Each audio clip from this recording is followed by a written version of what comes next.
So hello guys, एनीएक्स वापस आ चुका है कुछ नए एनिमे सीरीज को लेके जो कि अभी चल रहे हैं। हाँ, अगर आपको पुराने सीरीज जैसे कि omniscient readers view point, viral hit या फिर काइजो नंबर 8 देखना है तो आप मेरे दूसरे चैनल यानी एनीएक्स एक्स्ट्रास पे जा सकते हो। उस चैनल को सब्सक्राइब कर सकते हो क्योंकि सारे सीरीज उस पे आ रहे हैं। और क्योंकि इसमें स्ट्राइक आया था तो अब मैं इसमें कोई भी मानवा या फिर मांगा के सीरीज नहीं डालूंगा। भाई 2 साल से बनाया है इस चैनल को, बचाना तो होगा ही है ना। सो आज जिस सीरीज को मैं एक्सप्लेन करने वाला हूँ वो बहुत ही अच्छा सीरीज है। उस एनिमे का नाम है not allowed to another world. इसका शायद 8 या फिर 9 एपिसोड्स आ चुके हैं और इस एपिसोड में मैं आई होप कि 5 एपिसोड्स को कंटिन्यू कर पाऊंगा। सो आपका भी फायदा है, एक ही एपिसोड में आपको एक साथ 5 एपिसोड्स देखने को मिल रहे हैं।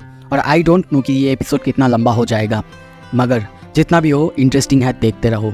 और हाँ, ऐसे ही लेटेस्ट एनिमे सीरीज को बहुत अच्छी डिटेल एक्सप्लेन के साथ देखने के लिए मेरे इस चैनल को सब्सक्राइब करो। सो एपिसोड 1 की शुरुआत में हमें दिखाया जाता है पृथ्वी की एक जगह को, चारों तरफ डार्कनेस या फिर हम बोल सकते हैं ब्लैक एंड व्हाइट दुनिया, यानी हमारे जो मेन कैरेक्टर है उसका दुनिया पूरी तरह से ब्लैक एंड व्हाइट। वहीं पे बारिश हो रहा है, एक नदी को देखते हैं जिसका कि पानी बहुत तेजी से बह रहा है। और वहीं पे हम 2 कैरेक्टर देखते हैं, यानी हमारा मेन कैरेक्टर, नाम तो नहीं बताया गया है, वो है सेंसेई और दूसरे लेडी का नाम है साचान। वो दोनों यहाँ पे सुसाइड करने आए थे।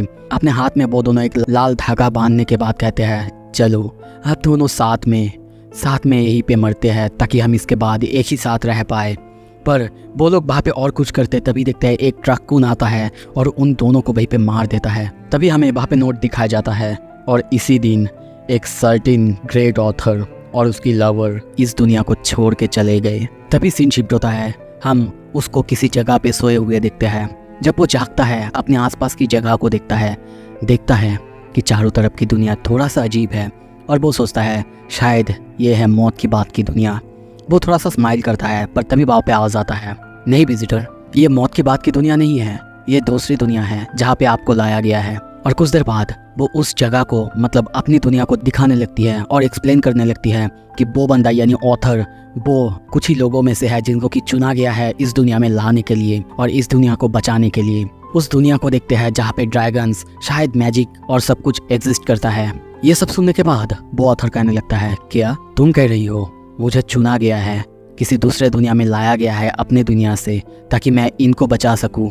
और तभी वो कहता है मैं अपनी लवर के साथ इटर्निटी के लिए रहना चाहता था और उसके बजाय मुझे यहाँ पे लाया गया है। वो लड़की कहती है हाँ बिल्कुल, लगता है कि आप समझ गए। वो हंसता है और कहता है तो मेरा शर्मनाक एग्जिस्टेंट वो कैरी ऑन होता है।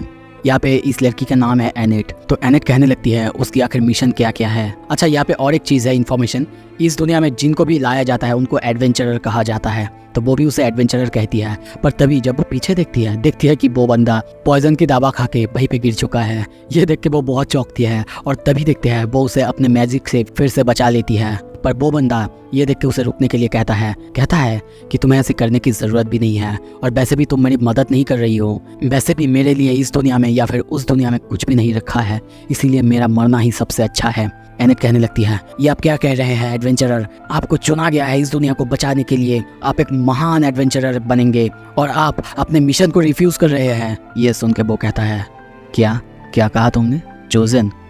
क्या मैंने कहा था मुझे चुनने के लिए?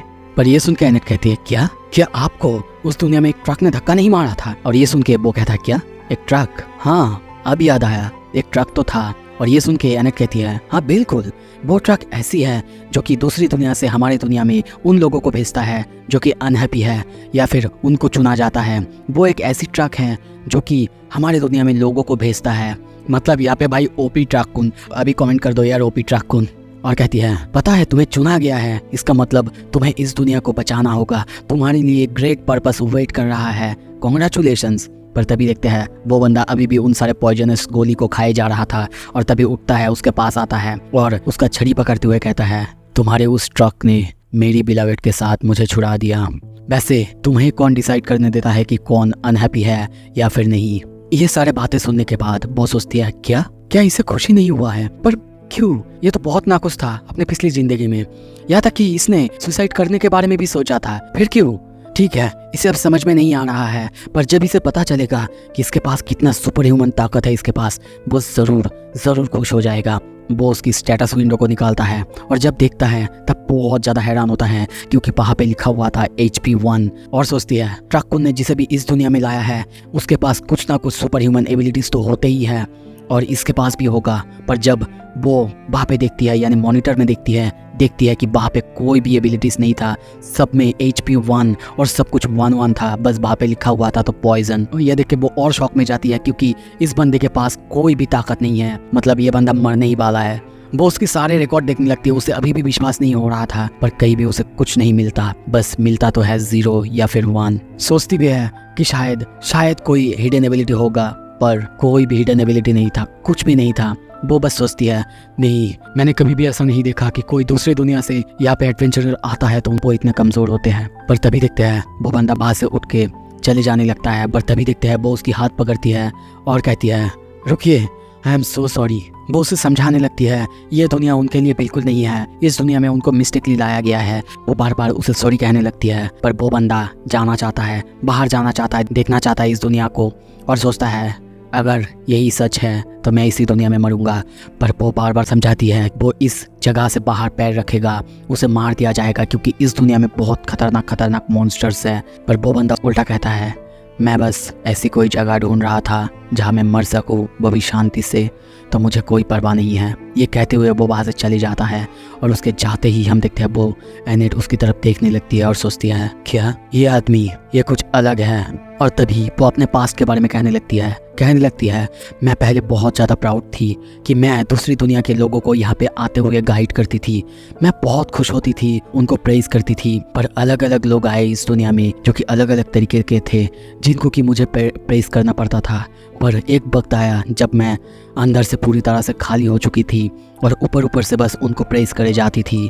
पर ये बंदा ये अलग है। और तभी देखते हैं वो बंदा बाहर जाता, उससे पहले ही वो उसके पास दौड़ के जाती। अच्छा यहाँ पे और एक इन्फॉर्मेशन है, ये जो जगह है इस जगह का नाम है जबरवर्ग। आई एम सॉरी अगर मैं प्रोनाउंसिएशन यहाँ पे गलत कर रहा हूँ। तो वो उसके पास दौड़ के जाने लगती है, उसे रुकने के लिए कहती है और कहती है प्लीज़ जाने से पहले आपने कोई प्रोफेशन चुन लीजिए सर। ये सुन के वो हंसता है और कहता है मैं एक प्रोफेशन, मैं बस राइटर बन के ही पैदा हुआ हूँ, nothing more and nothing less. Goodbye young lady with the beautiful shaped ears. और ये कहते हुए वो वहाँ से चली जाता है। पर एनेट सोचती है एट लास्ट मैंने ऐसे आदमी को, ऐसे इंसान को ढूंढ लिया जिसके लिए मैं इतने दिनों से वेट कर रही थी। कुछ देर बाद ऑथर को, मैं इसे सेंसेई कहूँगा क्योंकि इसका नाम अभी हमें नहीं पता है, तो कुछ देर बाद सेंसेई को हम देखते हैं किसी जगह पे वो 2 तरफ की एरोस को देख रहा था, पढ़ने की कोशिश कर रहा था पर उसे कुछ भी समझ में नहीं आता। पर तभी उसके दिमाग में कुछ आवाज़ें आने लगता है। 5 एक्सपीरियंस पॉइंट उसे मिल चुका है और वो पहले तो कहता है प्लीज़ चुप हो जाओ, मेरे दिमाग में ऐसे बोलना बंद करो। तभी देखते हैं वहाँ पे और चिल्लाने की आवाज़ आता है और वो आवाज़ कहती है एडवेंचरर लेवल 2 तक पहुँच चुका है। वो अपना सर पकड़ लेता है, वो यहीं पे अभी मरना चाहता है। तभी पीछे से चिल्लाने की आवाज़ आता है, हम एक पेड़ को गिरते हुए देखते हैं। कुछ देर बाद जब वो वहाँ पे देखता है कि एक ट्री जो कि जिंदा है, इसका नाम है डेथ ट्री, उसने एक कैट टाइप लेडी को पकड़ लिया था और उसकी बॉडी के चारों तरफ अपने टेंटिकल से उसे पकड़ा हुआ है। वो लड़की कहने लगती है कि बचा लो मुझे, तुम एक एडवेंचरर हो ना, प्लीज़ प्लीज़ बचा लो।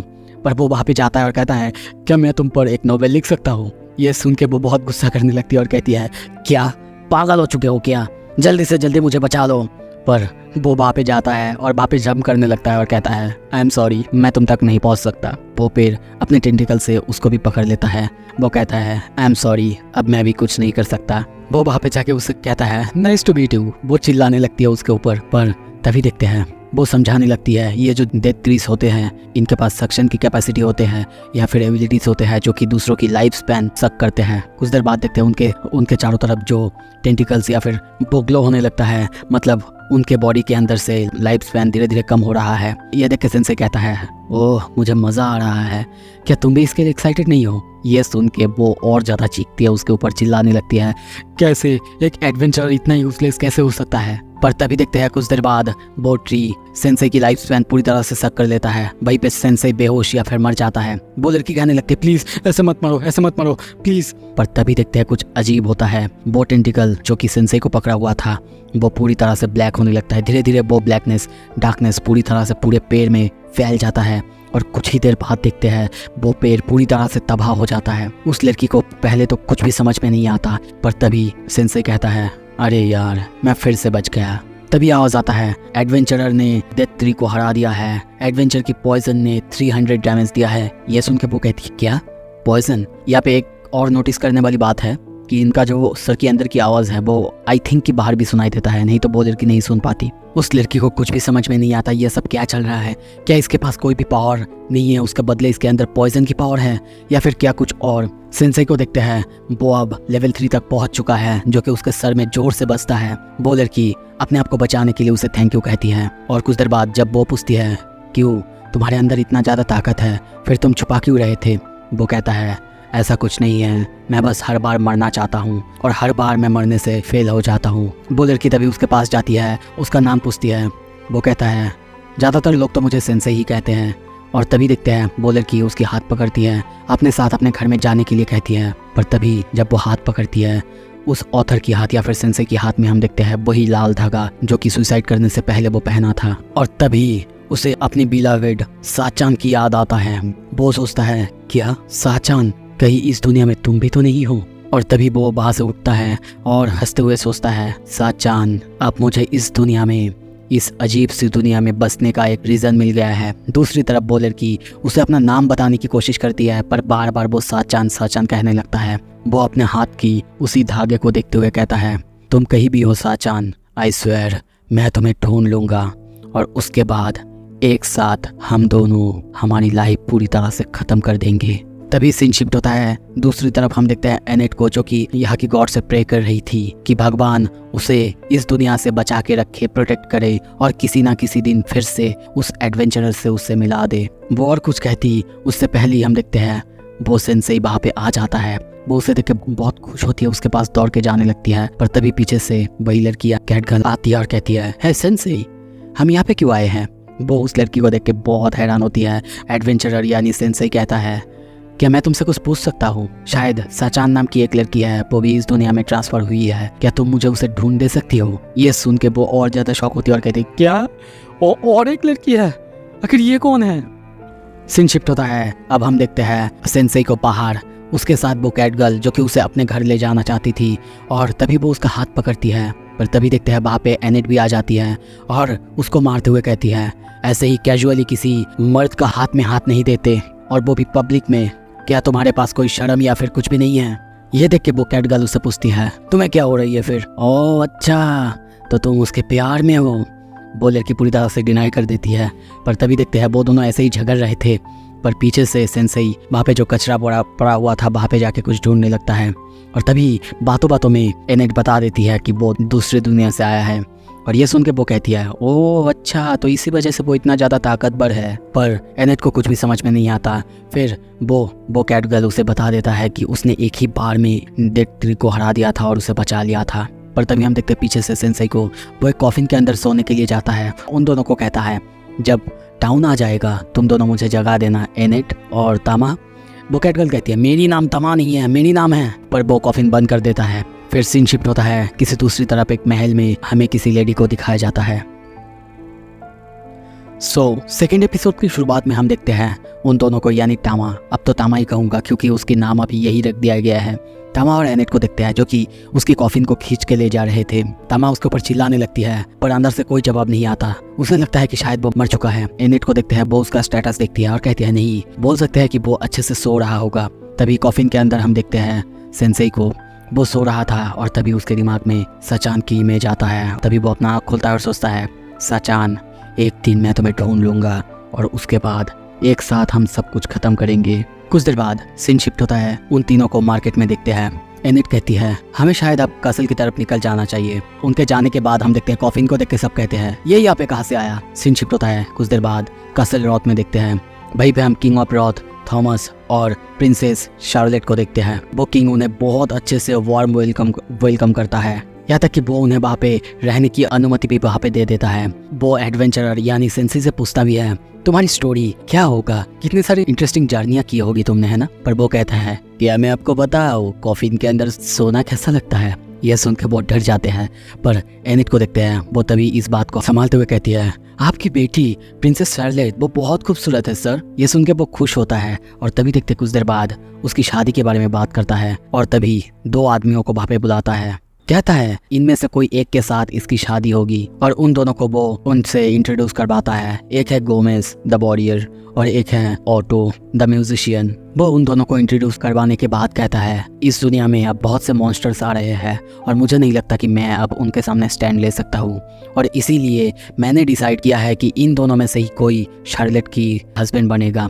पर ये सुन के हम शार्लेट को उतना ज़्यादा खुश नहीं देखते। वो कहता है पर हाँ, शार्लेट चूज करेगी कि वो किससे शादी करेगी, और हाँ ये बिल्कुल तय होगा वो जिससे भी शादी करेगी वही होगा इस किंगडम का राजा। तो अब तुम मुझे बताओ एडवेंचरर, इनमें से कौन है शार्लेट के लिए सही। पर ये सुन के हम देखते हैं वो कहता है क्या मुझे कैसे पता। देखिए शायद आपको एक ऐसे ट्रैवलर से अपनी बेटी के जिंदगी के बारे में नहीं पूछना चाहिए। मुझे लगता है कि आप राजा बनने के लायक ही नहीं है। ये सुन के वो राजा शॉक हो जाता है। अब दूसरी तरफ एनेट और तामा दोनों मिलकर उससे सेंसेई की बिहेवियर का माफी मांगने लगते हैं। पर वो राजा कहता है कोई बात नहीं, ये होता है, वो दूसरी दुनिया से है, जाओ तुम दोनों रेस्ट कर लो।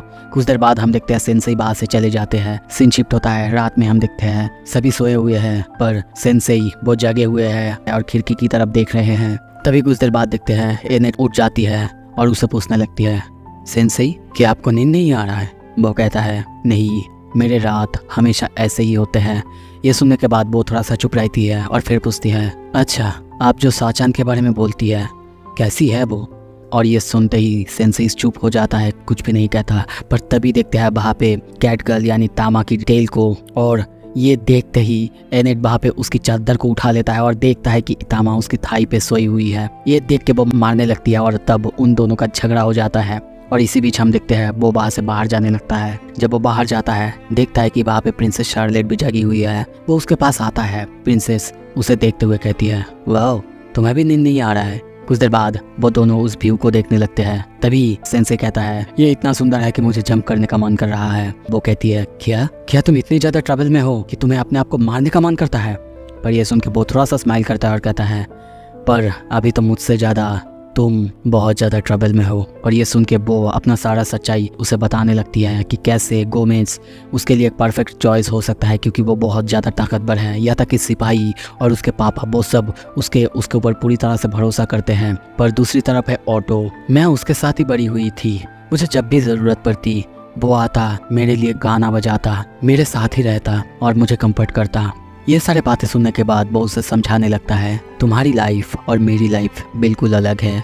तुम अपने पापा के लिए पूरी तरह से केयर करती हो पर मैं नहीं। मैं अपनी फैमिली के लिए बिल्कुल अच्छा नहीं था। मेरा लाइफ पूरी तरह से मिजरेबल था। पर फिर भी मैं तुमसे इतना ज़रूर कहना चाहूँगा, तुम्हारा लाइफ तुम्हारा चॉइस है जो किसी और पर नहीं होना चाहिए।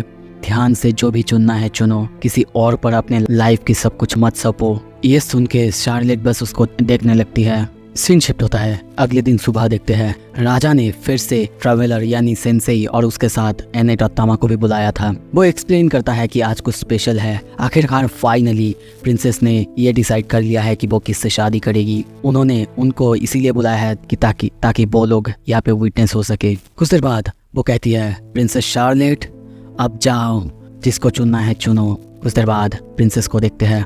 ये सुन के एनेट और तामा वो दोनों कंफर्म थे कि शायद वो गोमेज को ही चुनेगी क्योंकि वो ही परफेक्ट कैंडिडेट हैं। पर दूसरी तरफ ऑटो, जिसके साथ उसकी केमिस्ट्री भी थी, प्रिंसेस आती है और आके डायरेक्टली ट्रैवलर को ही चुनती है और कहती है मैं मरने तक इसी के साथ अपना जीवन बिताना चाहती हूँ। किंग के साथ साथ सभी बहुत ज़्यादा हैरान होते हैं। यहाँ तक कि एनेट इतना ज़्यादा हैरान होती है कि वो खुद वहीं पे बेहोश हो जाती है, ये कहती हुए कि कोई गॉड नहीं है, कोई गॉड नहीं है, क्योंकि वो खुद प्यार करती है। अब राजकुमारी समझाती है कि हाँ ऑटो उसके साथ रहता था, उसने ट्रैवलर की बात यानी सेंसेई की बात अच्छे से सुनी और समझी और इसीलिए वो अब ये मुकाम पे आई है कि वो अगर अपनी ज़िंदगी बिताना चाहती है वो होगी सिर्फ ट्रैवलर ही। दूसरी तरफ ऑटो, हाँ वो उसके हमेशा साथ रहती थी।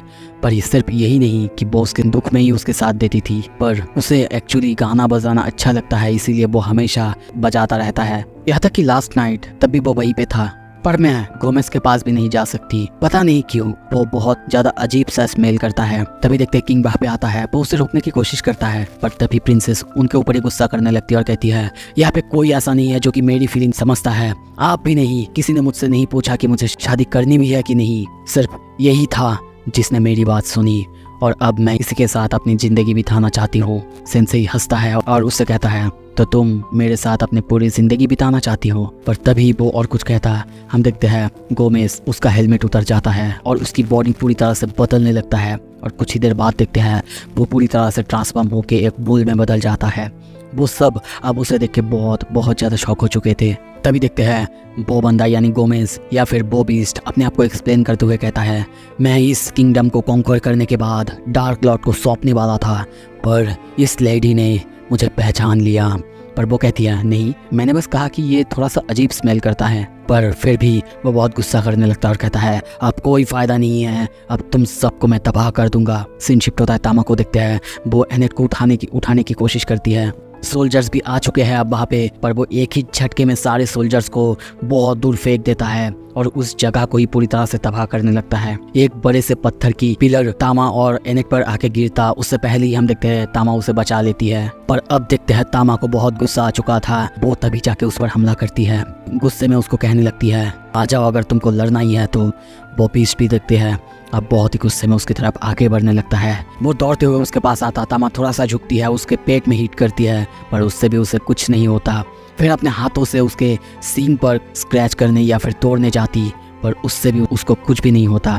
उल्टा वो अपने सींग से उसे जोर से हिट करता है, जिससे हम देखते हैं तामा के फेस पे थोड़ा सा कट लग जाता है, खून निकल आता है। यहाँ तक कि ऐसी हालत देख के तामा भी सोचती है, आखिर इसकी हॉर्न वो इतनी ताकतवर कैसे है। अब देखते हैं वो दोनों आमने सामने। बीस्ट भी अब तामा को मारने के लिए आगे बढ़ता। तभी वहाँ पे सेंसेई कहता है, ओह माफ करना मुझे। वो प्रिंसेस के हाथ को पकड़ता है और कहता है, क्या तुम सबसे पहले हमें मारना पसंद करोगी? प्रिंसेस ने कहा था ना, उसको अब फ्रीडम मिल चुकी है तो वो मेरे साथ मारना पसंद करेगी, तो प्लीज मार दो। किसी को कुछ भी समझ में नहीं आता, सब बस उसके ऊपर चिल्लाने लगते हैं कि वो ये क्या कह रहा है।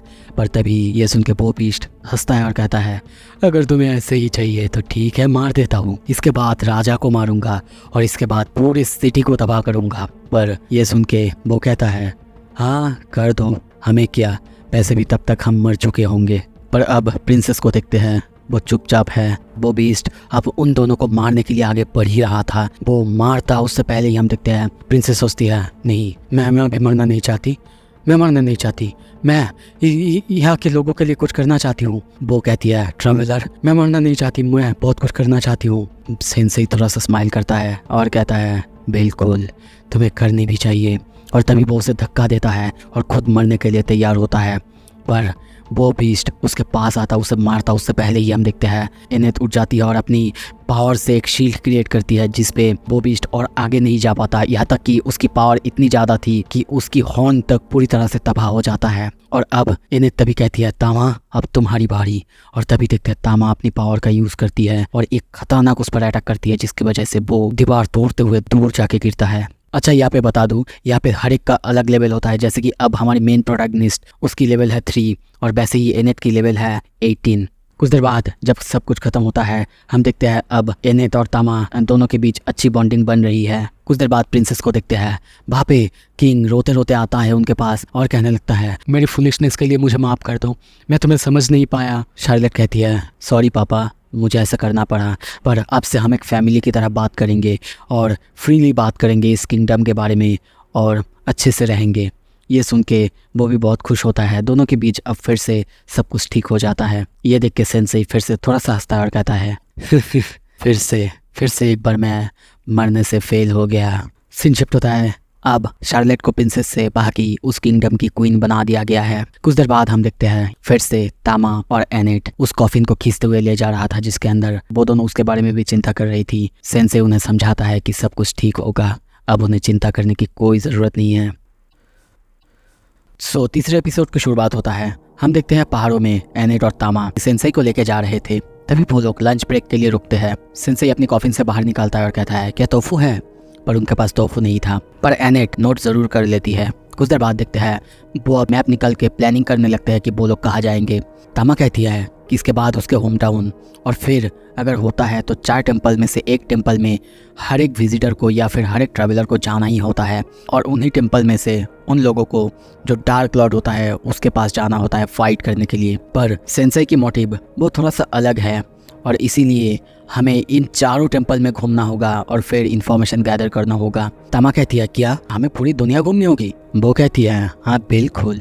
कुछ देर बाद तामा कहती है, पर वो टेम्पल मैंने सुना है कि वहाँ पे तुमको जाने नहीं दिया जाता है। वो कहती है नहीं, ये इशू होनी नहीं चाहिए। वो जॉयटन टेम्पल का जो प्रीस्ट है वो वैसे भी मेरी बहुत अच्छी दोस्त है, और वैसे भी क्या फर्क पड़ेगा। मैंने तो अपनी रेजिग्नेशन का नोटिस भी दिया है। तभी देखते हैं वहाँ पे कुछ आता है जो कि डायरेक्टली आके सेंसेई के सर पे बैठता है और खून चूसने लगता है। वो एक्चुअली में एनेट का ही पेट थी।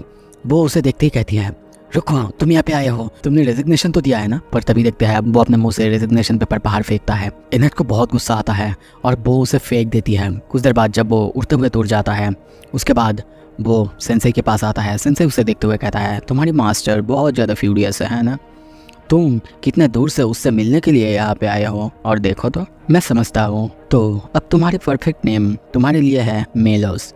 ये सुन के उसे बहुत पसंद आता है। वो चारों तरफ उड़ने लगता है। पर दूसरी तरफ हम देखते हैं सेंसेई ये देख के सो जाता है। एनिट की हालत बहुत ज़्यादा खराब है। वो रोने लगती है कि वो बिना नोटिस के कैसे आ गई है। पर तभी मेलोस को कुछ अजीब सा नोटिस होता है। वो बहुत ज़्यादा डर चुका है। उन लोगों को कुछ भी समझ नहीं आता। पर तभी देखते हैं वहाँ से ऊपर से बहुत जोर से हवा होता है और ऊपर से खतरनाक ड्रैगन वहाँ पे उतरता है, जिसे देखते ही एनिट और तामा दोनों की हालत बहुत बहुत ज़्यादा खराब होता है।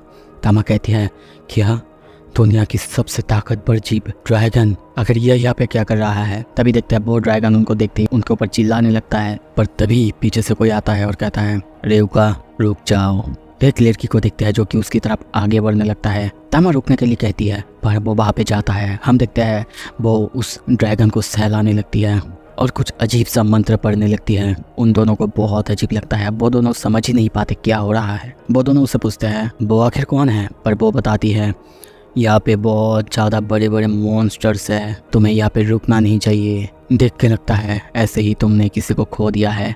पर तभी कॉफिन से सेंसेई बाहर आता है और कहता है क्या लंच टाइम हो चुका है। उसकी ऐसी बिहेवियर देख के वो दोनों उससे माफ़ी मांगते हैं और एनेट कहती है माफ़ करना, उसे इस दुनिया के बारे में कुछ भी नहीं पता है क्योंकि वो है अदर वर्ल्डर्स। और ये सुनते ही हम देखते हैं उस लड़की को बहुत बहुत ज़्यादा गुस्सा आ जाता है और वो उसको मारने के लिए तैयार होती है और कहती है मैं इसे मार डालूंगी, मैं हर एक आउटर वर्ल्डर को मार डालूंगी। और तभी वो अपना कुछ अजीब सा मैजिकल पावर यूज़ करने लगती है जिससे वहाँ पे चारों तरफ हवाएं उड़ने लगती है। और तभी देखते हैं वो अपने हाथों से कुछ पावरफुल एक मैजिक स्पेल उनकी तरफ मारती है। ये इतना ज़्यादा खतरनाक था कि इसे देखते ही एनेट अपना शील्ड बाहर निकालती है। पर वो लड़की की पावर इतना ज़्यादा था कि वो शील्ड अब खुद को और नहीं रोक पा रही थी। और तभी देखते हैं कुछ देर बाद वो शील्ड टूट जाता है। वहाँ पे जोर से ब्लास्ट होता है। पर जब धूल हटता है हम देखते हैं किसी तरीके से एनेट और तामा ने अपने इस जगह को बचा लिया था। पर उसकी हालत और तामा की हालत बहुत ज़्यादा ख़राब है। अब वो लड़की उनकी तरफ आगे बढ़ ही रहा है। वो दोनों सेंसेई को प्रोटेक्ट करने के लिए उठते हैं। पर तभी देखते हैं वो लड़की कुछ अजीब से ग्रेविटी मैनिपुलेशन पावर का यूज़ करने लगती है जिससे वो दोनों उठ के खड़ा ही नहीं हो पा रहे थे। हम देखते हैं वो अपना पावर अनलीश करने लगती है। एनेट जब उसकी गले में एक सिंबल को देखता है, देखते ही बहुत डर जाती है और कहती है क्या द रेडफुल द डार्क क्लाउड। और तभी देखते हैं वो उन दोनों को मारने के लिए तैयार होती है। पर तभी सेंसेई उठता है और कहता है इतना डेंजरस बिहेवियर अब बहुत हो चुका है। तुम्हारा बिजनेस अदर वर्ल्डर्स यानी मेरे साथ है ना, तो इन दोनों को यहाँ पे छोड़ दो।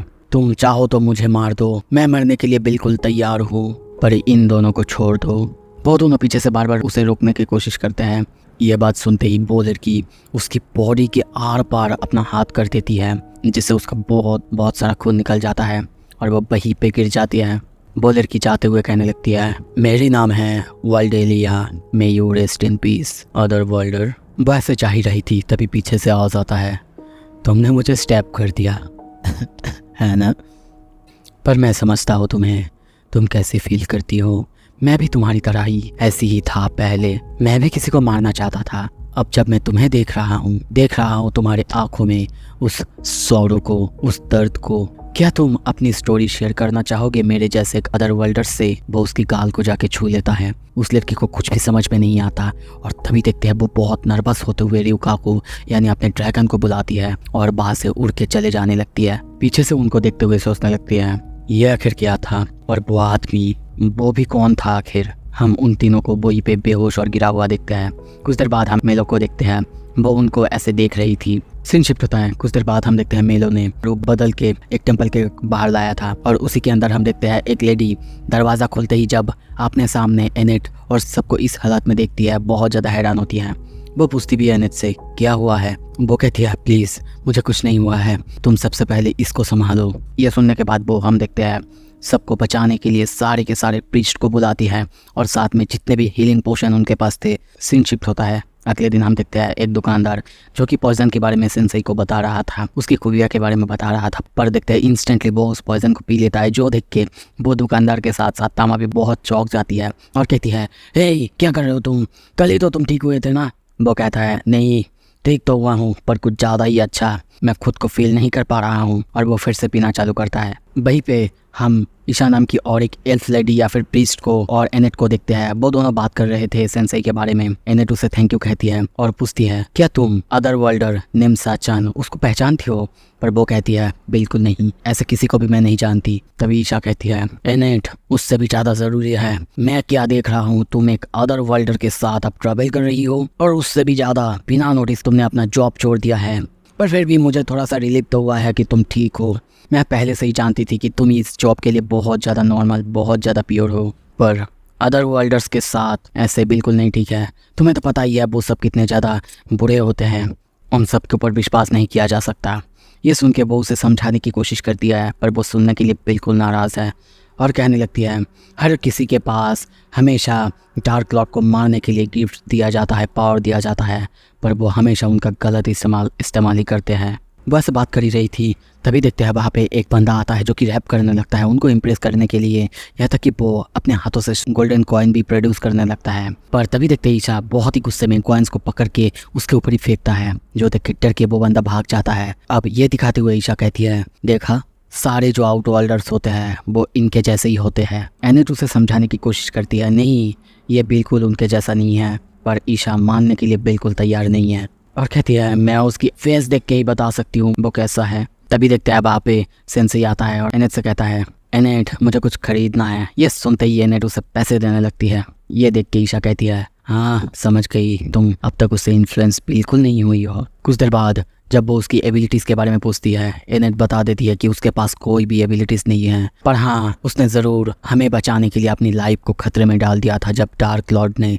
हमारे ऊपर कहर बरसाया था, कहर बरसाई थी। ये सुनते ही ईशा बहुत ज़्यादा हैरान होती है और कहती है रुको क्या कह रही हो तुम, डार्क लॉर्ड को तो 7 डेज पहले ही मार दिया गया है किसी आउटवर्ल्डर्स के द्वारा। तभी सीन शिफ्ट होता है, हमें डार्क लॉर्ड की महल को दिखाया जाता है। वहाँ पे एक बहुत खतरनाक ड्रैगन को देखते हैं जो कि सामने देख के रोअर करने लगता है, पर वहीं पे थ्रोन पे बैठा हुआ किसी आदमी को देखते हैं जो कि उसे काम डाउन होने के लिए कहता है। दूसरी तरफ महल के बाहर हम उसी लेडी यानी वंडलिया को देखते हैं। वो उस महल को देखते हुए कहती है सून फादर। सीन शिफ्ट होता है, हम देखते हैं एनेट अब ये सब कुछ तमा को बता देती है जो कि तमा विश्वास ही नहीं कर पाती। पर ये सब सुनने के बाद दोनों के मन में बस एक ही क्वेश्चन है, तो अगर सच में डार्क लॉर्ड को हरा दिया गया है तो फिर हमारे ऊपर जिसने अटैक किया था वो कौन थी। वहीं पे देखते हैं सेंसेई को, वो लोग ऐसे बातें करी जाए थे। सेंसेई तभी कुछ पेपर फाड़ के वहाँ पे कहती है प्लीज़ मार दो मुझे। कुछ देर बाद वो कहता है मैं लिखने की कोशिश कर रहा हूँ हमारी इस दुनिया की ट्रैवल को, पर बहुत कोशिश करने के बाद भी मैं कुछ भी लिख नहीं पा रहा हूँ। ये सुन के एनेट कहती है क्या सच में तुम हमारे ट्रैवल के बारे में लिख रही हो, क्या इसका मतलब तुमने मेरे बारे में भी कुछ लिखा है। वो कहता है नहीं एक शब्द भी नहीं। ये सुन के उसकी हालत ख़राब हो जाता है। वो समझाता है कि मेरे पास अब उतना ज़्यादा एक्सपीरियंस नहीं है कि मैं कुछ भी लिख पाऊँ या फिर मेरे अंदर का जो राइटर है उसके अंदर का जो स्पिरिट है वो जागे। ये सुन के तमा कहती है क्या अब तक तुम्हारे साथ क्या कुछ भी ऐसा नहीं हुआ है। ये सुन के एनेट कहती है ठीक है अगर तुम्हें एक्सपीरियंस ही चाहिए क्यों ना तुम कल मेरे साथ चलो, वैसे भी तुम्हारे लिए मुझे बहुत कुछ खरीदना है। सीन शिफ्ट होता है, अगले दिन हम देखते हैं वो अब सेंसेई के लिए बहुत बड़ा सा आर्मर को खरीदती है और कहती है ये आर्मर बहुत ज़्यादा पावरफुल है, यहाँ तक कि ये बहुत पावरफुल लेवल के मैजिक को भी रोक सकती है। उसके बाद वो दोनों शॉपिंग करने के लिए आगे जाते हैं। तभी देखते हैं सीन शिफ्ट होता है, कुछ देर बाद सारे बच्चे अब उस आर्मर को देख के बहुत ज़्यादा अजीब महसूस कर रहे थे। ईशा जा रही थी, सेंसेई उसे देखता है, कहता है हाय। वो बहुत शॉक होती है। सेंसेई कहता है तुम्हारी नाम ईशा है ना। ईशा कहती है ठीक है तुम यहाँ पे जो भी कर रहे हो मेरी बात ध्यान से सुनो, अब से एनेट यहीं पे रहेगी तो उसे मैनिपुलेट करना बंद करो। वो किसी को भी आसानी से ट्रस्ट कर लेती है और तुम्हारे साथ रहने से उसकी लाइफ पूरी तरह से मिजरेबल हो जाएगी और ये मैं एक दोस्त होने के नाते कभी नहीं देख सकती, तो अब तुम उसे छोड़ दो। ये सुनने के बाद सेंसेई थोड़ा सा स्माइल करता है और कहता है, क्या तुम्हें क्या लगता है ये डिसीजन क्या ये मैं ले सकता हूँ? तुम ऐसा कैसे कह सकती हो कि वो आगे जाके खुश नहीं रहेगी? ये सुन के वो कहती है, मैं आउटर वर्ल्डर्स के बारे में सब कुछ जानती हूँ, तो लेट मी बी क्लियर, मैं तुम लोगों को कभी भी ट्रस्ट नहीं करती। पर तभी वुल्फ के हाउलिंग की आवाज़ आता है और वहाँ पे हम देखते हैं किसी को एंटर होते हुए। पता नहीं उसके आते ही ईशा बहुत ज़्यादा डर जाती है और कहती है, क्या ये? और तभी देखते हैं वही रैपर वो इस बंदे को इंट्रोड्यूस करता है और कहता है, ये है लॉर्ड सुजुकी, जो कि है आउटर वर्ल्डर्स। कुछ देर बाद वो बंदा कह देता है सबसे कि डार्क लॉर्ड वो अब मर चुका है और इस दुनिया में शांति बनाए रखने की समय आ चुका है। ये सुन के सबसे पहले तो बाकी लोगों को विश्वास नहीं होता, पर कुछ देर बाद जब वो फिर से कहता है, वो लोग अब प्रेस करने लगते हैं, चीयर करने लगते हैं। पर उनको ऐसे करते हुए देख के वो थोड़ा सा स्माइल करता है और कहता है, ओके अब मैं डायरेक्टली पॉइंट पे आता हूँ।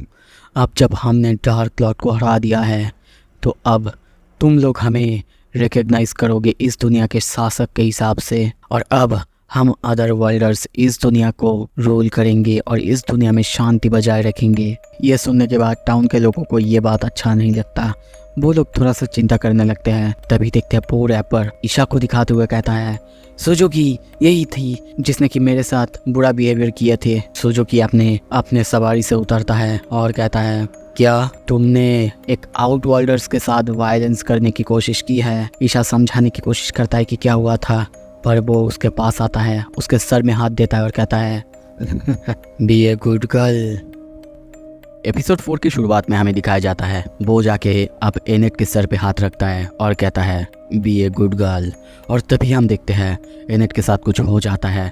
वो जैसे कि एक केज में बंद हो जाती है, उसकी आंखों का कलर भी चेंज हो जाता है। दूसरा बंदा वो रैपर वो आके उसकी मजाक उड़ाने लगती है। ये देख के तामा उसके पास जाता है, गुस्सा करने लगती है। पर तभी सुजुकी आता है और तामा को भी अपने पेट स्किल से कंट्रोल कर लेता है। तामा को कंट्रोल करने के बाद वो बंदा हंसने लगता है और कहता है, कोई भी मेरे स्किल पेट का सामना नहीं कर सकता, चाहे वो मॉन्स्टर हो या फिर कोई भी ह्यूमन। तभी वहाँ पे ईशा आती है और उसको बहुत ही गुस्से में बोलने लगती है, सुजुकी मुझे याद नहीं है कि मैंने तुम्हें ये सब तुम्हारी गिफ्ट को ऐसे यूज करना सिखाया था। ये टाउन कभी भी तुम्हारे नीचे नहीं दबेगी। ये सुन के सुजुकी टाउन के ऊपर ही हमला कर देता है और कहता है, इस टाउन को ही मैं खत्म कर दूंगा और उसके ऊपर नया किंगडम बना दूंगा। और तभी देखते उसके जो सारे पेट्स यानी वुल्फ थे सबसे हमला करवा देता है। और ये देख के ईशा उसे गाली देने लगती है। तब वो कहता है, ईशा तुम मुझे एक हीरो बुलाओ, जो कि तुम बुलाया करती थी जब मैं पहली बार यहाँ पे आया था। ये कहते हुए वो हंसते हंसते चले जाता है। दूसरी तरफ ईशा के पास हम देखते हैं 4 पेट्स यानी 4 वुल्फ, और अब वो चर्च की तरफ चले जाता है वहाँ पे रहने के लिए। सीन शिफ्ट होता है दूसरी तरफ। तभी हम देखते हैं तामा के सेंसेई के जो आर्मर था यानी जिसके अंदर सेंसेई था उसके ऊपर हमला करने लगता है। कुछ ही देर बाद उसके एक पंच से वो आर्मर पूरी तरह से टूट जाती है, पर उसके वजह से उसके जो हेलमेट था वो आके उसके सर पे लगता है, जिसके वजह से वो वहीं पे बेहोश होती है। और अब उस हेलमेट के अंदर जाके मेलोस घुसती है। और तभी देखते हैं वो जब बेहोश होती है तामा को सेंसेई एक ऊँट के बैरल में बंद कर देता है। तभी वहाँ पे गिरते हुए या फिर उड़ते हुए ईशा आती है। सेंसेई उससे पूछता है क्या हुआ है, वो सब कुछ समझाती है और बाद में कहती है, सुजुकी जब वो यहाँ पे पहली बार आया था वो बिल्कुल ऐसा नहीं था, बिल्कुल एक कमज़ोर शाई चुपचाप नेचर का बंदा था। ये सुनते ही पता नहीं कि उस सेंसेई अपना नोट निकाल लेते हैं। ये देख के उसे यानी ईशा को बहुत अजीब लगता है। वो कहती है, ये तुम क्या कर रहे हो? वो समझाता है, ये बंदा बहुत इंटरेस्टिंग लग रहा है, मुझे लगता है कि अब मेरा नोवेल कंप्लीट होगा। अच्छा मुझे तुम ये बताओ वो अब कहाँ पे हैं? वो बताती है कि शायद वो चर्च पे गई हैं। ये सुन के सेंसेई बाकी तरफ जाने लगता है। उसे कह के जाता है, तामा के ऊपर थोड़ा सा नजर रखना। यह सुन के हम देखते ईशा उसे बार बार रोकने की कोशिश करती है, क्योंकि उसके पास कोई भी पावर नहीं था। वो कहने की कोशिश भी करती है कि तुम जाके बात जीत नहीं सकते, तुम्हारे पास कोई गिफ्ट नहीं है। पर वो कहता है, लगता है कि अब मुझे अपना मास्टरपीस लिखने का मौका मिल जाएगा। ये सुन के वो कहती है, ठीक है फिर मैं भी जाऊंगी। सीन शिफ्ट होता है, हम उन दोनों को चर्च के बाहर देखते हैं। ईशा बार बार कहने लगती है, बिना कोई प्लान के हम वहाँ पे नहीं जा सकते। उसके सामने झुक जाती है और कहती है, मेरे ऊपर बैठ जाओ। ये तो मैं भी करना चाहता हूँ। वो बिना कोई प्लान के डायरेक्टली दरवाज़ा ओपन करके उससे हेलो कहता है। ये देख के ईशा और डर जाती है। कुछ देर बाद उन दोनों को हम अंदर देखते हैं। सुजुकी उन दोनों को सामने देख के ईशा को कहती है, ओह तो तुम इस आदमी की मदद लेने वाले हो। सेंसेई कहता है, ऐसा कुछ नहीं है, बस मैं तुम्हारे ऊपर एक नोवेल लिखना चाहता हूँ। वो रैपर बंदा कहता है, ओह समझा। सुजुकी कहता है, ओह तो फिर तुम मेरे ऊपर एक ऐसा नोवेल लिखना चाहते हो जैसे कि एक हीरो जो कि दूसरी दुनिया से इस दुनिया में आया, एक ओवरपावर हीरो, और इस दुनिया को बचाने के बाद इस दुनिया को कॉन्कर किया। वो कहता है बिल्कुल नहीं, मैं ऐसा नोवेल लिखूंगा जिसमें कि एक ऐसे बंदे के बारे में बोला जाएगा जिसको कि वो जितना डिज़र्व करता था उससे ज़्यादा पावर मिला और उसके लालच में वो बुरा बन चुका था। ये सुनते ही हम देखते हैं सुजुकी अब उसके ऊपर हमला कर देता है। ईशा किसी तरीके से अपने मैजिक की मदद से 3 पेट्स को तो रोक देती है पर एक को रोक नहीं पाता। अब सुजुकी ये देख के कहता है ठीक है, अब मैं फिर से हमला करता हूँ, और तभी देखते हैं दूसरे पेट की मदद से आग से हमला करता है। ईशा तो अब कुछ नहीं कर सकती क्योंकि वो ऑलरेडी एक पेट से लड़ रही है। वो चिल्लाती है कुछ करो सेंसेई, पर सेंसेई बस अपने नोट लिखने में व्यस्त थे। पर तभी देखते हैं वही हेलमेट वो आके सारे के सारे आग के गोले को टैकल करता है। ये देख के सेंसेई कहता है ओह मेलोस। वो आग का गोला सीधा टैकल होने के बाद हम देखते हैं उनके पास ही वापस चले जाता है। अब सुजुकी गुस्से में अपने जो मेन पेट यानी नंबर 1 पेट था उससे उस पर हमला करवा देता है और वो वुल्फ जाके सीधा सेंसेई को काट लेता है। सेंसेई कहता है अब तो गया बेटे। सुजुकी हंसने लगता है पर तभी देखते हैं वो वुल्फ सेंसेई की पॉइजन के वजह से वहीं पे मर जाता है। ये देख के वो रैपर सुजुकी दोनों डर जाते हैं। और अब ईशा कहती है ओ अच्छा, तुमने अपने अंदर इतना पॉइजन भर लिया है, अब तुम्हें कोई कुछ कर नहीं सकता। इसका मतलब आपको अगर याद नहीं है, ये बंदा अपने सफ़र के दौरान हर वक्त पॉइजन की गोली खाता है, हर वक्त, और इसीलिए उसकी बॉडी के अंदर इतना ज़्यादा पॉइजन हो चुका है कि अगर कोई भी मतलब ये बंदा अगर किसी को काट भी ले या फिर नाखून से स्क्रैच भी कर दे, आई थिंक कि वो भी मर जाएगा। ये देख के वो रैपर बाहर से भाग निकालता है। अब ईशा जाके उसको कहती है अब सरेंडर कर दो सुजुकी। पर तभी सुजुकी अपना ट्रम्प कार्ड निकालता है यानी एनेट को निकालता है और उसको एक चाकू देते हुए उन दोनों को मारने के लिए कहता है। ईशा कहती भी है एनेट ऐसी मत करो, पर तभी देखते हैं एनेट उन पर हमला करता है। ईशा किसी तरीके से उसको डॉज करता है और कुछ देर बाद सेंसेई को जाके कहता है सेंसेई हम एनेट से नहीं लड़ सकते। या फिर दूसरी तरफ सेंसेई अभी भी अपना नोट लिखते हुए जा रहा था और तभी अपना नोट बंद करता है। आगे जाते हुए कहता है एनेट कुन वो इतना भी कमज़ोर नहीं है जितना तुम सोचते हो। पर यह सुन के वो हंसता है और कहता है तुम्हें क्या लगता है मेरा ओवर पावर स्किल पेट ये अगर एक बार किसी के ऊपर बढ़ गया तो वो कभी भी मेरे परमिशन के बिना छूट नहीं सकता। तभी सेंसेई एनेट को कहता है एनेट तुम कोई बर्ड केज में नहीं हो, याद है ना। उसकी बात सुन के हम देखते हैं एनेट अब खुद को रोक लेती है, उसकी पूरी बॉडी कांपने लगता है। ये देख के सुजुकी गुस्से में फिर से उसके ऊपर अपनी पावर का इस्तेमाल करता है, अपनी ताकत और बढ़ा देता है। एनेट तभी फिर से हमला करने जाती है पर तभी उसे याद आता है अपनी सेंसेई की जिसने उसे अपनी केज से निकाला था। जैसा कि उसे लग रहा है कि वो ही है जो कि उसे केज से निकाल सकता है। और तभी देखते हैं वो चाकू वो सेंसेई को मारने के बजाय अपनी थाई पे मार देती है जिससे उस बंदे की पावर उसके ऊपर से पूरी तरह से हट जाता है और एनेट वहीं पे गिर जाती है। कुछ देर बाद ईशा उसे आके हील करती है, साथ ही में सेंसेई की बात याद करने लगती है कि एनेट कुन इतना भी कमज़ोर नहीं है जितना तुम सोच रहे हो। दूसरी तरफ तभी सुजुकी को देखते हैं, अब वो उसी चाकू को देखता है। कोई रास्ता ना देख के वो उसी चाकू से सुसाइड करने के लिए जाता है पर तभी देखते हैं सेंसेई उसे आके बचा लेता है। उस चाकू को अपने हाथ से ही रोकता है जिसकी वजह से उसकी हाथ से बहुत सारा खून निकलने लगता है और कहता है अपने आप को मत मारो। उसे कुछ भी समझ में नहीं आता। सुजुकी कहता है क्यों? वो कहता है तुम्हें मैंने कहा था ना मैं अभी एक बुक लिख रहा हूँ तो तुम अभी खुद को मार नहीं सकते। और अब उससे उसकी स्टोरी पूछने लगता है, कहता है अब अपनी स्टोरी बताओ ताकि मैं पूरा कर सकूँ अपनी बुक। आई डोंट नो कि ये उसका कोई स्पेशल पावर है कि नहीं, पर हम देखते हैं वो बंदा बहुत डर चुका है और डरते हुए तभी हमें पास्ट के सीन दिखाया जाता है जब वो दूसरी दुनिया यानी पृथ्वी पे था। वहाँ पे उसे बहुत बुली किया जाता था, हर जगह पे उसे बुली किया जाता। वो कहता है मैं हमेशा सोचता था कि मैं इतना कमज़ोर हूँ, यहाँ तक कि मैं इतना कमज़ोर था मैं मरने की कोशिश भी कर रहा था पर फिर भी मैं मर नहीं पाया, किसी को कुछ भी नहीं कह पाता था। पर तभी मुझे एक ट्रक ने धक्का मारा और मैं इस दुनिया में आया। यहाँ पे हमें दिखाया जाता है ईशा पहली बार जब उससे मिलती है और उसे अपने पावर्स के बारे में इस दुनिया के बारे में समझाती है। वो पहली बार तो बहुत ज़्यादा चौंकता है कि वो इस दुनिया में एक हीरो है, उसके पास एक स्किल जो कि है पेट। एक एक करके वो सारे जो वुल्व्स होते हैं उनको कंट्रोल कर लेता है और उन्हीं से सारे जो जायंट्स और सब कुछ होता है उन सब के ऊपर हमला करने लगता है। अभी भी जब वो टाउन से जा रहा था वहाँ पे भी उसके साथ वही होता है, यानी उसके साथ किसी का धक्का लगता है और वो उसे ही डांटने लगता है। यह था कि टाउन के सारे लोग उसको उसकी तरफ अजीब तरह से देखने लगते हैं और जिस बंदे के साथ उसका धक्का लगता है वो उसे जब बोलता है वो उन दोनों को ही कंट्रोल कर लेता है और आपस में लड़ा देता है। अब प्रेजेंट में देखते हैं वो उसे कहता है तुम्हें लगता है जो कि अपने असली दुनिया में हमेशा फेलियर था, जिसे बुली करा जाता था, उसे दूसरी दुनिया में बुला के हीरो बना दिया जाएगा और वो हीरो बन जाएगा, उसको ओवरपावर कर दिया जाएगा, वो हीरो बन जाएगा। और अब सेंसे कहता है मार्वेलस। दूसरी तरफ ईशा उसकी स्टोरी सुन के थोड़ी सी इमोशनल हुई थी और तभी कहता है तुम्हारे जैसे लोग जो कि हीरो बनने के लायक नहीं होते उन्हें कभी भी इस दुनिया में वेलकम नहीं किया जाएगा। और तभी वो इसी मेन स्टोरी का नाम लिखता है, यानी not allowed to another world. और तभी देखते हैं उसकी जो नोटबुक था उसके पेजेस ग्लो होने लगते हैं, उड़ने लगते हैं, जो कि जाके सुजुकी की चारों तरफ उसे घेर लेते हैं।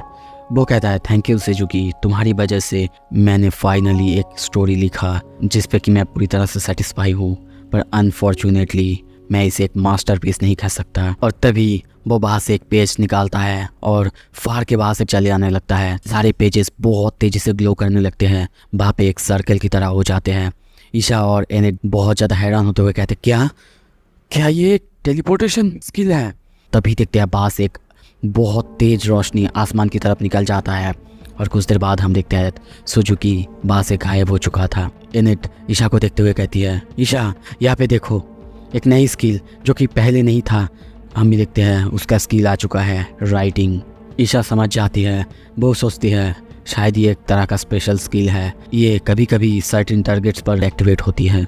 क्या इसका मतलब सेंसेई को इस दुनिया में बुलाया गया है बाहर की दुनिया से आए हुए लोगों से लड़ने के लिए?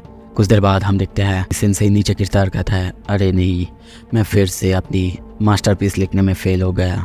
ठीक है, अब मैं दूसरे किसी को ढूंढूंगा जो कि मुझे फिर से एक्साइट करे। अब बाहर देखते हैं, बाहर सब कुछ ठीक हो चुका है। जो वुल्व्स कंट्रोल में थे वो अब वापस जाने लगते हैं। दूसरी तरफ तामा को देखते हैं, वो भी अपने बैरल से बाहर निकल जाती है।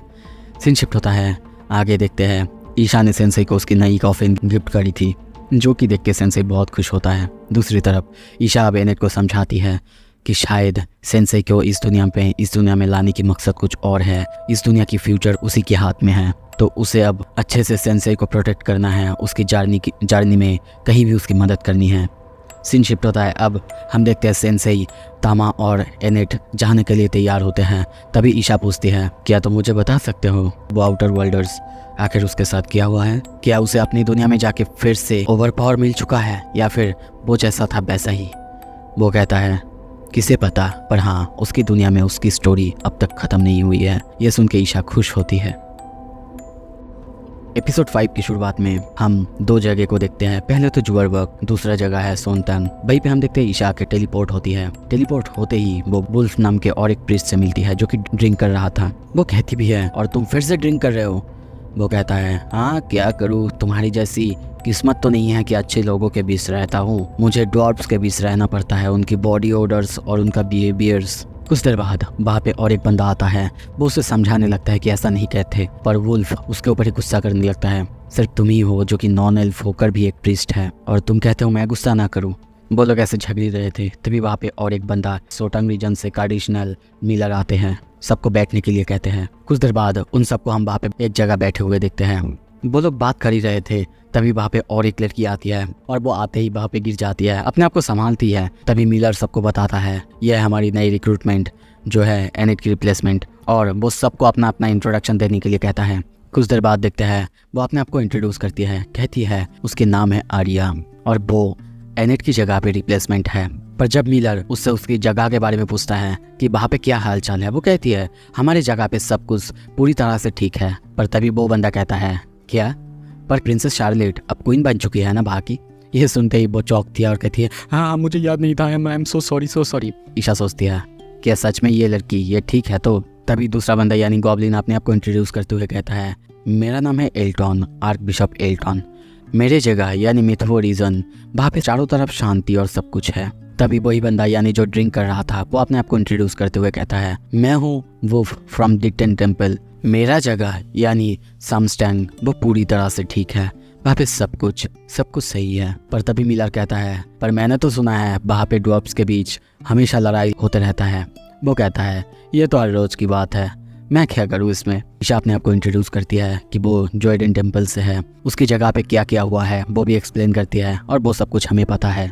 सब कुछ खत्म होने के बाद, सबका इंट्रोडक्शन होने के बाद मिलर सबको कहता है जैसे कि आप सबको पता है 7 दिन पहले डार्क लॉर्ड उसे मार दिया गया है अदर वर्ल्डर्स के द्वारा। तो अब वो अपने डिसाइड किया है कि जो भी सर्कल्स थे जो कि आउटर वर्ल्ड से हमारी दुनिया को कनेक्ट करते थे उन सबको अब सील कर दिया जाए। ये सुन के वहाँ पे सभी खुश होते हैं। कैप्टन मिलर सबको कहते हैं ठीक है, अब मैं डायरेक्ट पॉइंट पे आता हूँ। जिन 7 लोगों ने मिल के डार्क लॉर्ड को हराया था अब वो खुद वहाँ के रूलर बन चुके हैं और इस दुनिया को यानी हमारे दुनिया को क्लेम कर रहे हैं। यहाँ तक कि उन्होंने हमारी दुनिया के नाम यानी जबरबक से बदल के यूटोपिया रखने को कहा है। सब कोई शौक होते हैं, सब पूछते हैं तो फिर अब क्या होगा। मिलर सबको कहता है तो फिर अब और कुछ नहीं, पोप ने सबको एंजल समझ के हमारी दुनिया में भेजा था इस दुनिया को बचाने के लिए, पर अब वही लोग इस दुनिया को रूल करना चाहते हैं तो फिर अब उनके साथ हमारा एक वॉर ज़रूर होगा। यहाँ तक कि हमें उन अदर वर्ल्डर्स को इग्नोर नहीं करना है जो कि बाहर जाके अलग अलग रीजन में जाके केओस फैला रहे हैं। यहाँ तक कि Valdelia the daughter of the wrathful dark lord जो कि उसी दिन कसल से डिसअपियर हो गया था, उसको भी ओवरलुक नहीं किया जा सकता। अब मिलर सबको कहता है अब हमारे पास कोई रास्ता नहीं है, हमें इस दुनिया को बचाने के लिए, इस दुनिया में फिर से शांति बनाए रखने के लिए लड़ना ही होगा।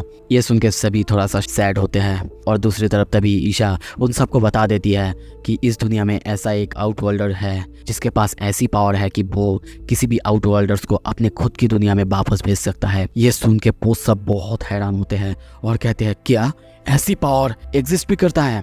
वो कहती है हाँ बिल्कुल, आई थिंक वो हमारी मदद कर सकता है। तभी वहाँ पे और एक प्रीस्ट, आई डोंट नो कि ये कौन है, पर हाँ वो आता है और कहता है क्या ये सच है माय फ्रेंड ईशा। और उसे देखते ही सभी उसके सामने झुक जाते हैं और कहते हैं लॉर्ड होलीनेस। तभी सीन शिफ्ट होता है दूसरी तरफ। डार्क लॉर्ड की महल में देखते हैं किसी एक लड़की को जो कि गाना गा रहा था, पर तभी उसकी हाथों की तरफ देखते हैं। वहाँ पे हम उसी लाल धागे को देखते हैं, मतलब ये लड़की वही है जिसको कि सेंसेई ढूंढ रहा था। तभी पीछे से एक बंदा आता है और ड्रिंक पोर करते हुए कहता है क्या तुम अभी भी उसी के बारे में सोच रहे हो। वो कुछ नहीं कहती, अपना गाना कंटिन्यू करती है। वो कहता है हमने हमारी एलाइज को चारों तरफ भेज दिया है और हम सब यहाँ पे बैठ के देखेंगे आगे क्या होगा। तभी देखते हैं कॉफिन खींचने की वजह से तामा की लेवल 17 तक पहुँच चुका है। वो ये देख के सोचती है क्या कॉफिन किसने से। वो लोग एक नए गांव में आ चुके हैं। एक बच्चे को देखते हैं, ऊपर से उन दोनों को देखते, उन सबको देखते हुए कहती है क्या तुम सब ट्रैवलर्स हो, क्या तुम सबको इन्फॉर्मेशन चाहिए ताकि तुम आगे जाके भी ट्रैवल कर सको। कुछ देर बाद देखते हैं वो अपना एक बिजनेस आइडिया बताता है जो कि है हीरो इंट्रोडक्शन, जिसमें कि वो एक हीरो से मिलवाएगा जो कि उनको प्रोटेक्ट करेगा। ये सुनते ही तामा को थोड़ा सा तो अजीब लगता है।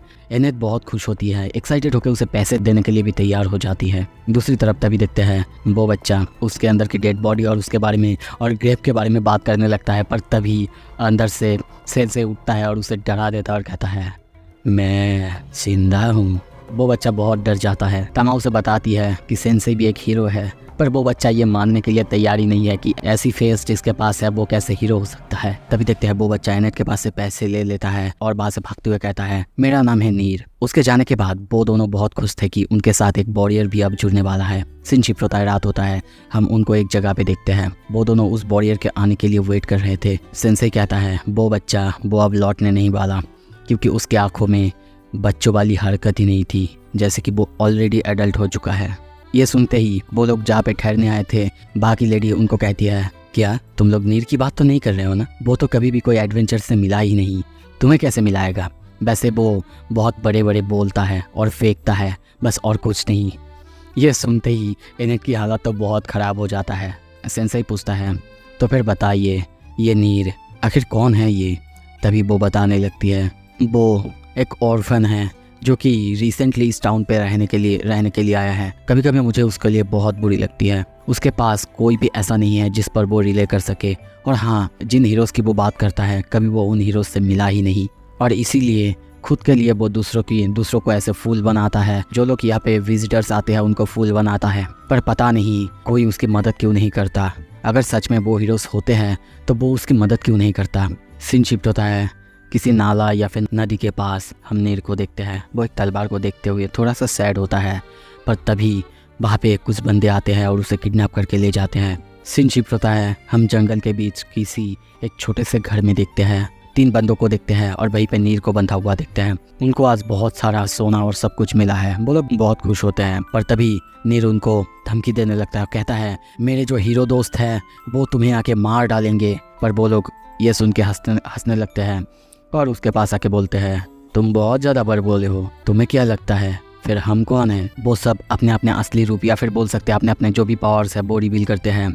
और तभी एक बंदे के हाथ में हम कुछ हथियार को देखते हैं, उसे दिखाते हुए वो कहता है ये किसी भी स्टील या फिर किसी भी चीज़ को चीर सकता है। नीर सोचता है ये लोग हैं जो कि हीरोज़ है, जो कि इस दुनिया को बचाएंगे। वो बंदा उसे मारता उससे पहले ही वहाँ पे सेंसेई आता है, उसकी हाथ पकड़ के घुमा देता है। तीर सीधा जाके दूसरे बंदे को लगता है और वो कहता है तुम सबको हीरोज़ तो बिल्कुल नहीं कहा जा सकता। पर तभी देखते हैं वहाँ पे जो जिसकी आंखें ग्लो कर रहा था वो उसकी तरफ देखता है, उसको एनालाइज करने लगता है। उसका स्किल था गॉड एनालाइज। और जब वो देखता है कि वो भी एक आउटर वर्ल्डर है पर उसका एचपी पॉइंट बहुत कम है, मतलब है 1। और ये सुन के वही बंदा जिसके पास वो एन एरो है वो कहता है तुमने तो मुझे डरा ही दिया, अब मैं तुम्हें मार डालूंगा और मार डालूंगा। ये साउंड सेंसेई की कानों में गूंजने लगता है। हमें पता है उसको मरने से कितना ज़्यादा प्यार है। और तभी देखते हैं वो उनके तरफ आगे आने लगता है। अब जो एनालाइज कर रहा था वो बंदा चीखने लगता है बॉस बॉस ये बिल्कुल ठीक नहीं है, उसकी एचपी पॉइंट वो काफ़ी बढ़ी जा रहा है। और हम ऐसा ही देखते हैं उसकी एचपी पॉइंट अब 1 से 400 के पार पहुँच चुका था। वो आगे की तरफ आता है, एक्साइटेड होकर कहने लगता है अगर तुम सबको मुझे मारना ही है प्लीज़ मेरे दिल पे थोड़ा सा मार दो। और वो अपने हाथों को लव साइन करते हुए दिल की तरफ रखता है। ये देख के और उसकी ऐसी हरकत देख के बहुत सारे बंदे बहुत डर चुके हैं। और तभी देखते हैं वहाँ से भाग निकलते हैं और कहते हैं ये से भागो, ये परवर्ट है। उनके जाने के बाद नीर पूछता है क्या तुम एक हीरो हो। वो देखते हुए हंसते हुए कहता है क्या मैं एक हीरो, मैं उतना ग्रैंड नहीं हूँ, पर हाँ तुम एक बच्चे हो तो तुम्हें एक बच्चे ही रहना चाहिए। एडल्ट्स तुम देख ही रहे हो कैसे होते हैं। और ये कहते हुए वो चले जाता है। नीर चिल्लाने लगता है क्या तुम मुझे यहाँ से छुड़ाओगे नहीं। तभी सीन शिफ्ट होता है, अगले दिन हम देखते हैं वो सब अब जाने के लिए तैयार होते हैं। सेंसेई अभी भी झूम रहे थे। एनेट उसके पास जाके पूछती है क्या किया था आपने रात को, बताइए। वो हंसते हुए कहता है कल रात बहुत अच्छा गया। ये सुन के एनेट की हालत ख़राब होता है। सेंसेई अब सोने के लिए चले जाते हैं। तभी वहाँ पे नीर आता है। उसे देखते ही तामा बहुत गुस्सा करने लगती है, पैसे वापस देने के लिए कहती है झूठ बोलने के लिए। पर वो कहता है मैंने झूठ नहीं बोला, मैं हूँ वो वॉरियर जो कि तुम लोगों के साथ जाएगा। ये सुन के वो सब चौंकते हैं। इसके साथ ये पार्ट यहाँ पे ख़त्म होता है। दूसरा पार्ट जल्दी आएगा। आप लोग लास्ट तक देख रहे हो कमेंट करो, जो लास्ट तक है मैं उनको पूरी तरह से हार्ट दूंगा और कमेंट का रिप्लाई करूँगा। थैंक यू सो मच देखने के लिए, स्टे ट्यून्ड।